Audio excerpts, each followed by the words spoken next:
বন্ধুরা মিলে নৌকা নিয়ে বিকালে নদীতে নামি। তারা কিন্তু নৌকা নিয়ে ওঠার জন্য ব্যস্ত হয়ে পড়ছে। আমাদের কিন্তু যাওয়ার কোনো প্ল্যানই ছিল না, কারণ হঠাৎ করে বন্ধুরে বললাম, বন্ধু হঠাৎ করে কিন্তু ম্যানেজ করলো নৌকাটা।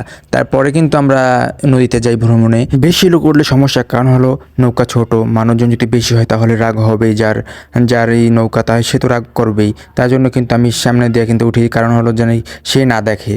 তারপরে কিন্তু আমি সামনে দেখে কিন্তু উঠলাম। খালের ভিতর দিয়ে নৌকা নিয়ে উজান কাটা সত্যিই অনেক কষ্টের হয়। পানির স্রোত উল্টা গেলে দাঁড় টানা কঠিন হয়ে যায়। দুই বন্ধুর অনেকটাই কষ্ট হয়েছে এই খাল দিয়ে যাওয়ার পথে। খালের দুই পাশে কিন্তু দেখার মতো দৃশ্য, যখন নৌকা চালায় তখন কিন্তু আরো ভালো লাগে। পানির যেই স্রোত যাওয়ারটা অনেকটাই আমরা বাজারে নৌকাটা ঘাট দিয়ে রাখি, কারণ হচ্ছে একটা বন্ধু আসবে তার জন্য। আর পানিও অনেক হয়েছে তার জন্য হেসতেছি, কারণ মাছ নদীতে যদি যাই তাহলে একটা রিস্ক হইতে পারে, তার জন্য পানিটা কমাই রাখি। বন্ধু কিন্তু চলে এখন 4 বন্ধু একসাথে নৌকা উঠবো।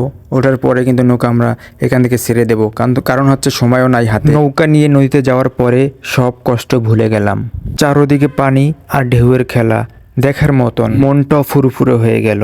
বন্ধুরা হাসি ঠাট্টায় কিন্তু মেতে উঠলো।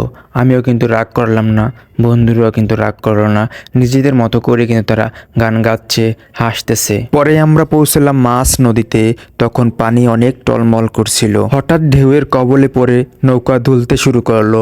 আমার বন্ধুরা সবাই কিন্তু চিৎকার শুরু করে দিল। আমরা ভয় পেলেও একসাথে দাঁড় সামলাতে লাগলাম আর হাসাহাসিও করলাম। বন্ধুরা মিলে হাসাহাসি করেও কিন্তু আমরা এদিক থেকে এড়িয়ে গেলাম। নৌকা নিয়ে আমরা নদীর 3 মোড়ে পড়ি আর নৌকাও দুলছিল। আমরা অনেকটাই ভয় পেয়েছিলাম, বন্ধুরা মিলে অনেকটাই